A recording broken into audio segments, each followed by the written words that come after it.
నెల్లూరు జిల్లా కోవూరులో రాజకీయం ఆసక్తికరంగా మారింది. కోవూరు టీడీపీ అభ్యర్థిని వేమిరెడ్డి ప్రశాంతిరెడ్డి స్పీచ్ ఇప్పుడు నియోజకవర్గంలో హాట్ టాపిక్ గా మారింది.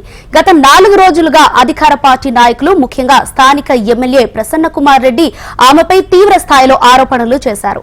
వాటన్నిటికీ తొలిసారిగా ప్రశాంతిరెడ్డి స్పందించారు. ఈ నేపథ్యంలో టీడీపీ నియోజకవర్గ నేతలతో ఆమె సమావేశం నిర్వహించారు. ఈ సందర్భంగా చేసిన వ్యాఖ్యలకు రాజకీయ ప్రాధాన్యత సంతరించుకుంది. తన రాజకీయ నేపథ్యం, కుటుంబ నేపథ్యం గురించి ప్రశాంతిరెడ్డి పూర్తి వివరణ ఇచ్చారు. తనకు మద్దతిచ్చి గెలిపిస్తే కోవూరులో అవినీతి రహిత ప్రజాసేవ చేస్తానని హామీ ఇచ్చారు. కోవూరు అభ్యర్థిగా నారా చంద్రబాబు నాయుడు గారు నాకు ఇచ్చిన ఈ అవకాశాన్ని ధన్యవాదాలు తెలుపుకుంటున్నాను. నేను మీ ముందుకు నన్ను ఆశీర్వదించమని చెప్పి కోవూరు ప్రజల ముందుకు మీ ఆడపడుచుగా మీ ముందుకు వస్తున్నాను. నా పరిచయం మీకు అవసరమని నేనెవరో చెప్పాలనుకుంటున్నాను.